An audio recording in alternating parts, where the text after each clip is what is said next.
Olá pessoal, bom dia. Sejamos bem-vindos a mais um momento dos episódios diários em que estamos refletindo de uma maneira sequencial o livro Pão Nosso. Estamos no capítulo 42, intitulado Sempre Vivos, que tem uma passagem do Cristo no Evangelho de Marcos, lá no capítulo 12, versículo 27, que diz o seguinte: Ora, Deus não é de mortos, mas sim de vivos. Por isso, vós errais muito. Aí Emmanuel faz um breve comentário aqui no primeiro parágrafo, que eu já vou fazer um introito, uma introdução do que a gente vai refletir nesse episódio de hoje.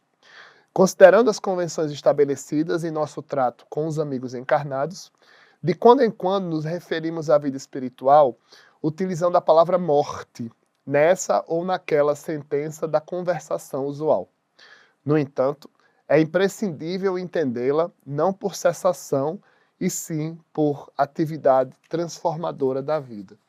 A reflexão do capítulo de hoje vem falar sobre a questão da imortalidade da alma, né? Que quando a gente é espírita por convicção, porque na categorização do espiritismo a minha experiência foi curioso, estudante do ESD, do estudo sistematizado da doutrina espírita, e depois ali começou um processo de convicção que desagou num trabalho do movimento espírita. Então, ser espírita por convicção é ressignificar uma linguagem usual da vida, uma percepção um pouco restrita do que é a vida. Porque o espiritismo vem reverberar uma lição de Jesus prescrita no capítulo 10 do Evangelho de João, a respeito da porta, que Jesus é a porta pela qual todos nós passamos e teremos vida em abundância.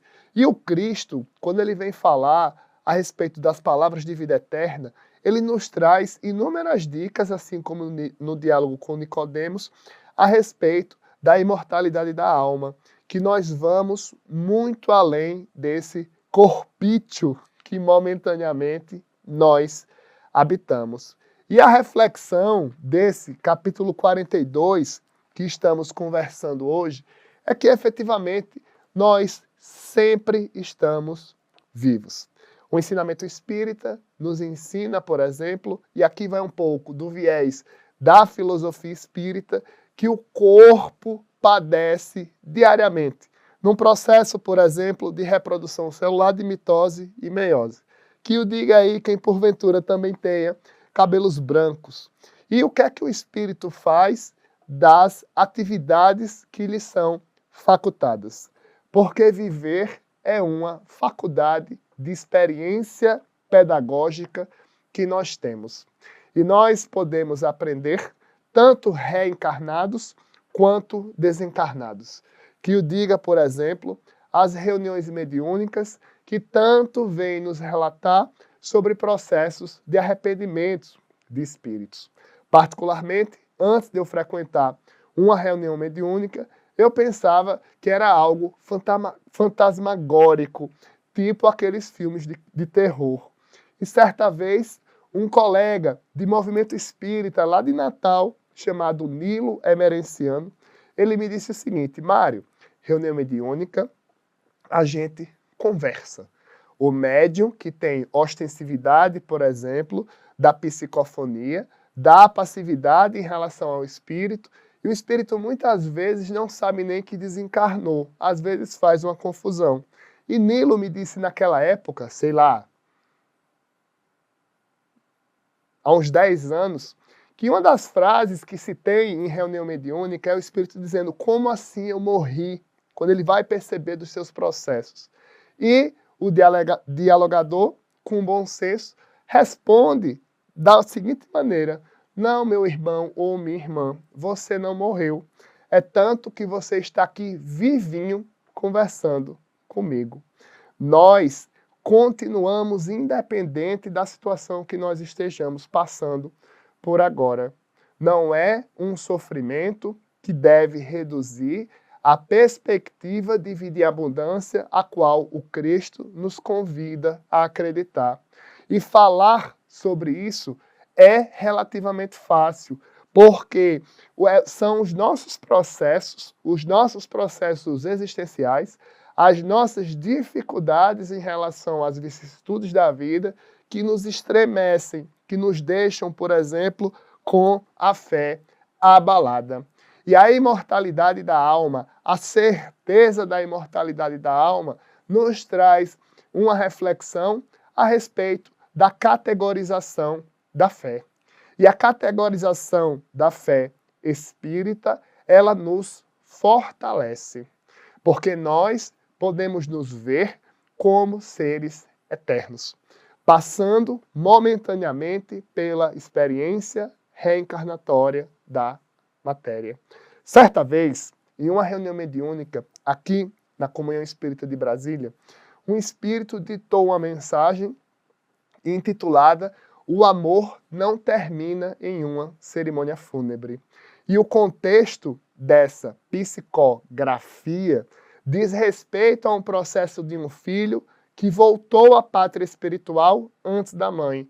É como se a vida invertesse a lógica, como se a mãe ficasse órfã de um filho. E o filho vem pontuar em relação ao psiquismo de tristeza da mãe, que o amor de Deus vai muito, muito além do que uma cerimônia fúnebre. É muito difícil, na verdade deve ser muito difícil para uma mãe conviver com esse tipo de situação. É como se a vida invertesse a lógica. Na verdade, como se a vida tirasse a lógica. Esses desencarnes que nos colocam em xeque, que nos colocam de cabeça para baixo, podem ser enfrentados de acordo com a fé na imortalidade da alma. E Emmanuel vem escrever um pouco, nesse capítulo 42, Sempre Vivos, a respeito de nós efetivamente acreditarmos no além. E o além não tem nada, absolutamente nada, de fantasmagórico de um filme de terror. O além não é além morte, é além vida, além da reencarnação. E vejamos o que Emmanuel destaca aqui em relação ao texto de hoje.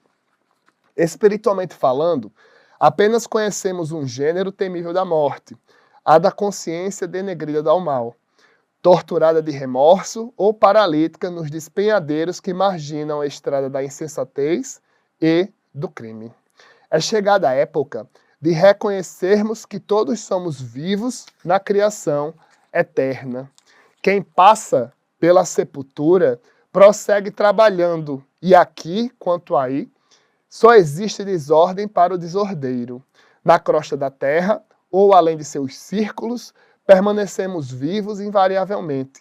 Não te esqueça, pois, de que os desencarnados não são magos nem adivinhos. São irmãos que continuam na luta de aprimoramento.